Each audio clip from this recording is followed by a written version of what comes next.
Belief number 1, everything is possible. खुद पर अटूट विश्वास रखो।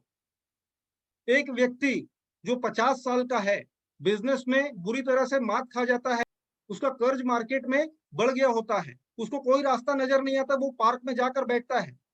उसी वक्त वो भगवान को प्रे करते रहता है कि कोई ऐसा चमत्कार हो जाए कि मेरे सारे डेप्थ, मेरे सारे कर्जे, मेरा जो कंपनी बंद होने वाला है वो डूबने से बच जाए। उतने में एक बूढ़ा व्यक्ति उसके पास, जो 70 की उम्र का, उसके पास आता है लाठी लेकर और बोलता है, क्या हुआ बेटा? जब ये उससे शेयर करते हैं तो वो बोलते हैं कि ये लो चेक, ये लो 2 करोड़ रुपए का चेक, अपने सारे कर्जे माफ करवा दो और 1 साल बाद जब तुम कमाने लगो तब मेरे को आकर ये चेक वापस लौटा देना।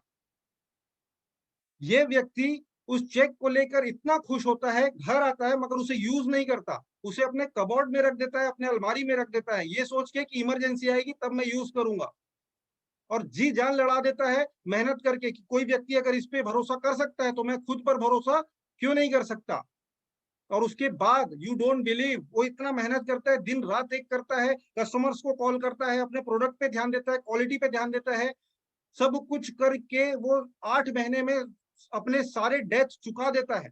और उसके बाद जब 1 साल पूरा होता है तो वो कुछ कमाने भी लगता है। अब उसी चेक को उसने जो यूज ही नहीं किया, वापस आता है उसी पार्क में उसी व्यक्ति से मिलने के लिए, वो बूढ़ा व्यक्ति वही मौजूद होता है।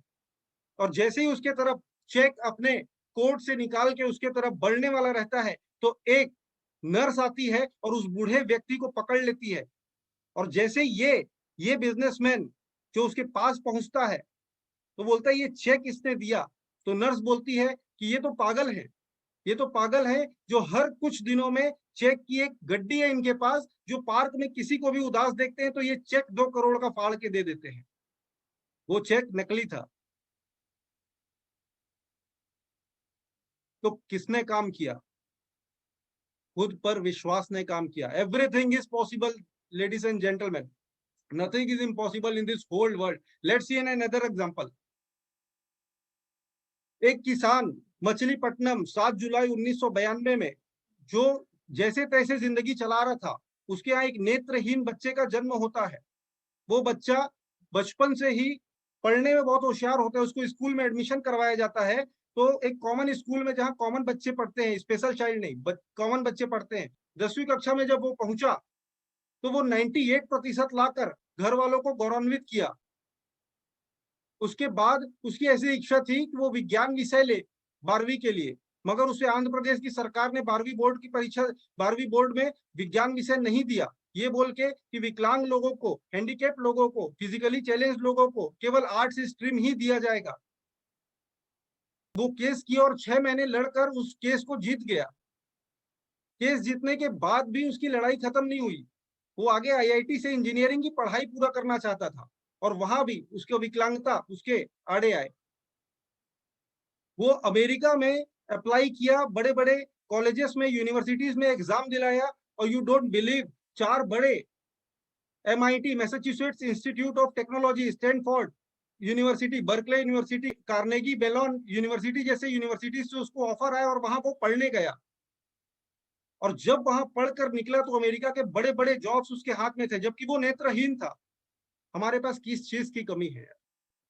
तब भी उसने वो डिसाइड किया जो हम नहीं कर सकते, कि वो भारत देश वापस लौटेगा और फिजिकली चैलेंज जितने भी उसके भाई बंधु लोग हैं, मैं उन सब के लिए रास्ता खोलूंगा। और उसने एक कंपनी डाली जिसका नाम है बोलांत इंडस्ट्रीज प्राइवेट लिमिटेड, जो कि आज यू डोंट बिलीव 400 करोड़ से ऊपर की नेटवर्थ की एक कंपनी है।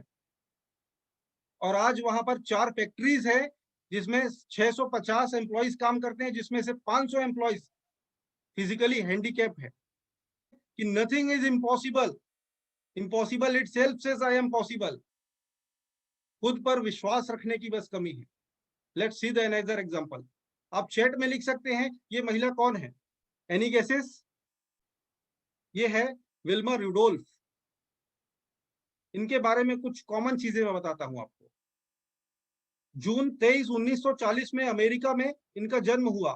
16 की उम्र में 1956 में 200 मीटर ओलंपिक्स में उन्होंने, 400 मीटर ओलंपिक्स में दोनों में ब्रॉन्ज मेडल जीता। और 20 की उम्र में 1960 सन में 100 मीटर, 200 मीटर और 400 मीटर का गोल्ड मेडल इन्होंने जीता। ये एकदम कॉमन बात है, बहुत लोग करते हैं, राइट। ये कुछ तस्वीरें भी बताती हैं कि 3 मेडल्स उनके हाथ में है। अब जो अनकॉमन है वो कि वो जैसे ही पैदा हुई थी, she was suffering from pneumonia, scarlet fever, infantile paralysis, उसको बचपन से पोलियो था। डॉक्टर ने कह दिया था कि ये कभी नहीं चल पाएगी, खड़े नहीं हो सकती, और उसके बावजूद भी उसने ये कर दिखाया। 12 साल की उम्र तक उसके पैर में ब्रेसलेट्स लगे हुए थे, केवल उसकी माँ की उन्होंने सुनी। डॉक्टर ने बोला कि तू कभी जिंदगी भर नहीं चढ़ पाएगी, और उसकी माँ ने कहा कि तू कर सकती है। और 12 की उम्र से 16 की उम्र तक केवल 4 साल में उसने ऐसा कर दिखाया कि वर्ल्ड रिकॉर्ड बना दिया। ये देखकर लगता है कि एवरीथिंग इज पॉसिबल। खुद को रिलेट कीजिएगा, मैं किसी लायक नहीं, मैं नहीं कर सकता, मैं नहीं कर सकती, लोग पसंद नहीं करेंगे, दूसरे मुझसे बेहतर हैं, मुझे परफेक्ट होना जरूरी है, मेरे ओपिनियन मायने नहीं रखते, मैं इससे बाहर नहीं निकल पाऊंगा, कोशिश करने का कोई फायदा नहीं, मेरी किस्मत ही ऐसी है। बजाय इसके आज ही अपने आप से हर रोज जब भी आप सोकर उठते हैं तो केवल ये चीजें बोलिए कि I am unique, I can achieve anything, I am the best. 750 crore की बस्ती में किसी का हाथ का थंब इंप्रेशन, अंगूठे का इंप्रेशन और आंख का रेटिना भी एक समान नहीं है। आप यूनिक हैं, कुदरत ने जैसा भी आपको बनाया है सबसे बेस्ट बनाया है। खुद को कोसना बंद कर दीजिए। अभी मैं सबको अनम्यूट करता हूं, सबको एक साथ कहना है कि I am unique, I can achieve anything, I am the best. Let's say I am unique. I can achieve I, anything. I am unique. I am I the can best. achieve anything. I am the best. I am I am unique. I unique, can I can achieve. Achieve anything, I am the I best. am the best. I am unique. Thank you, I can achieve. Thank you all. मैं एक बहुत important बात कहने जा रहा हूं कि 10 लोग यदि आपको चाहे तो शारीरिक नुकसान पहुंचा सकते हैं। ध्यान से सुनिएगा, 10 लोग यदि चाहे तो आपको शारीरिक नुकसान पहुंचा सकते हैं, मगर 10,000 लोग भी मिलकर आपके अनुमति के बगैर आपको मानसिक नुकसान नहीं पहुंचा सकते।